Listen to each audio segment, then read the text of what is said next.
we have our base paper from the Journal of Industrial Technology, which is LabVIEW based instrumentation system for wind solar hybrid power station, where in this paper they have dealt with two power generating units. One is your windmill, the other one is your solar panels.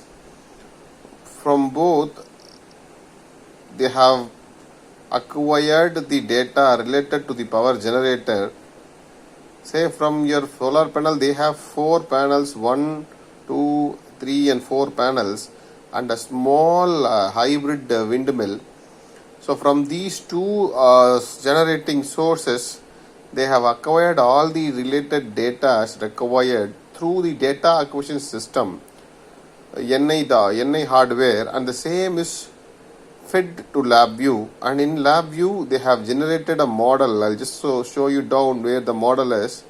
So this is the LabVIEW based model wherein they have developed so that they will be able to calculate the power consumed and the actual generation, wind speed and the direction of wind. All those things can be calculated. This is the model that they have developed, and for this model they have given a general block diagram as well. These are the values that are being acquired from the real-time process, and this is the manipulation or the calculation segment. For this, they have given their generalized block diagram, which gives us the process required to be done. I'll just scroll it up. These are the hardware setups which they have done for considering all this data. So this is their block diagram, which reveals that they acquire data of the windmill as well as the solar panel, and from that they are supplying the stored energy. The generated energy is stored in batteries, and from there that is being supplied to a household with the help of 1 kilowatt inverter with all other switching and circuit breaking circuits. Here they measure the DC voltage as well as current and AC voltage and current. These are again fed to the LabVIEW with help of some NI data acquisition system.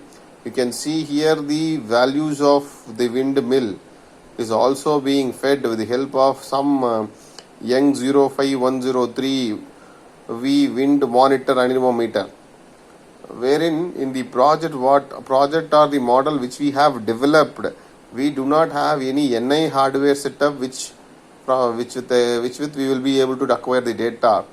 So a model of the windmill with the equivalent of Young 05103 has been developed, and the power generated by a solar panel is also manipulated, or a model is done for this as well, and this particular part of the load is also considered. So based on these parameters and the wind speed, the voltage generated with the help of that, the available solar panels and the temperature of the sun on a particular day, with the help of that the voltage generated by solar panel is also calculated, and we have made a model for the loads, say PC, fan, heater and incandescent lamp and fluorescent lamp. This a total of 1400 watts load is connected, which has given to an automatic circuit breaking system. Whenever the load exceeds the 1.4 kilowatt or 1400 watts, it automatically the inverter trips, and whenever the load comes down the required level, again the inverter turns on.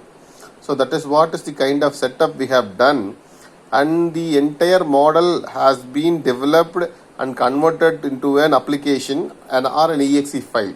Why is this so? Is that if not it is converted into an application file, you will need a LabVIEW platform to run the particular file, whereas now it has an application is created so that what now you can just open this VI and you can run it.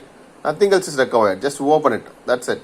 So this is the entire model of whatever I was telling so far. You can see that here we have a knob which gives the rotating speed of the wind in the wind turbine in meter per second, and with the help of this data, the speed in kilometer, miles per hour and the voltage generated are being calculated. This toggle switch gives you the direction of the wind, whether it is in clockwise or anti-clockwise. See, now it says clockwise, anti-clockwise. If you switch it, it automatically turns to clockwise. The representation of this is given in this particular graph. There are two data in this. The white line indicates the wind speed as well as the red line indicates the direction. See, when I change the direction, you can see that there is a change in direction of the windmill.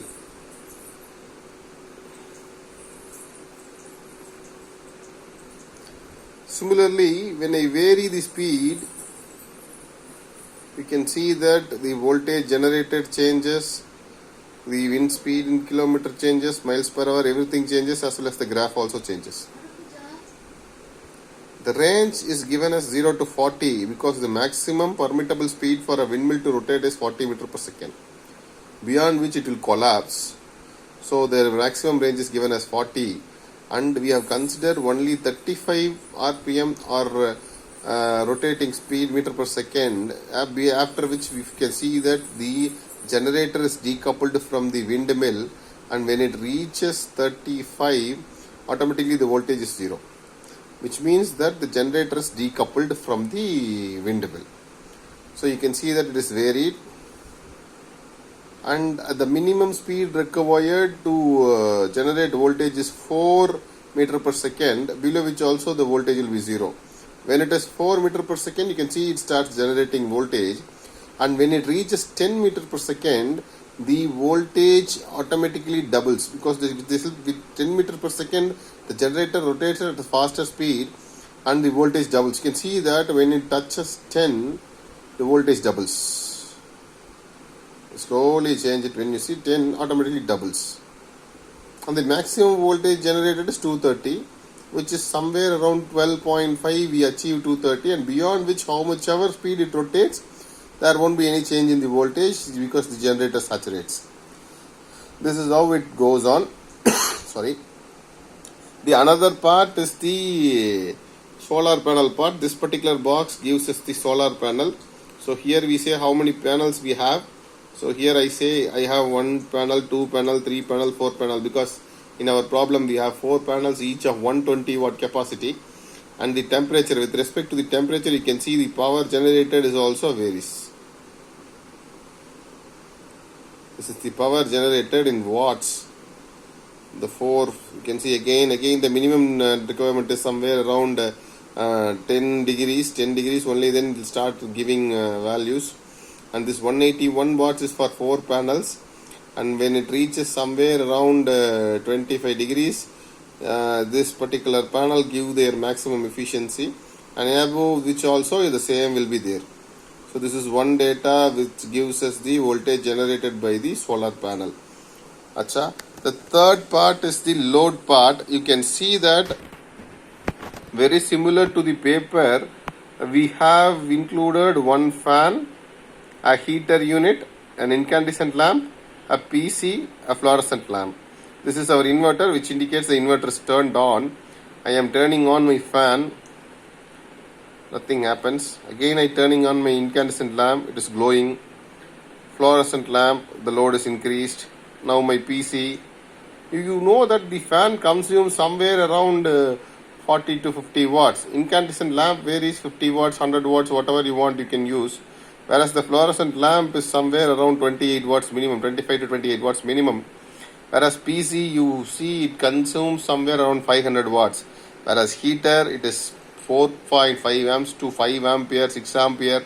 It depends on the heater. Somewhere around 1000 watts is minimum. So when I turn on this, the total load becomes, let it be 50 and 28, 128, 628. And I turn on 1000 watts, automatically the total value of the power goes beyond 1400 or 1.5 kilowatt, that is the capacity of the inverter. So the inverter trips. You can see that if I turn on overload, automatically the inverter trips. Whenever I again turning off the heater, so now the load is less than 1400 watts, so it turns on. Okay, when shall I turn on my heater then? So either you switch off your PC, when you switch off your PC and turn on your heater, it will work. Because the total capacity is 1.5 kilowatt, and only if it increases 1.5 kilowatt, you will have the problem. And I'm turning it off again. So now you can see that there are two graphs. Here somewhere you can see there is some modification in these graphs. What are these two graphs is that the first graph gives us the current being consumed by the system, and the second graph gives the power being consumed. I am turning on my fan. You can see there is a small increase in current, which means it consumes a very small current, and there is a power accordingly. So I am turning on my heater. You can see how suddenly there will be a change. So this much of current is being consumed, so the power varies. Similarly, I am PC. Again, there is one more hump will be there. See, total power is beyond the required capacity, so the inverter tripped. So I am turning on my PC or heater.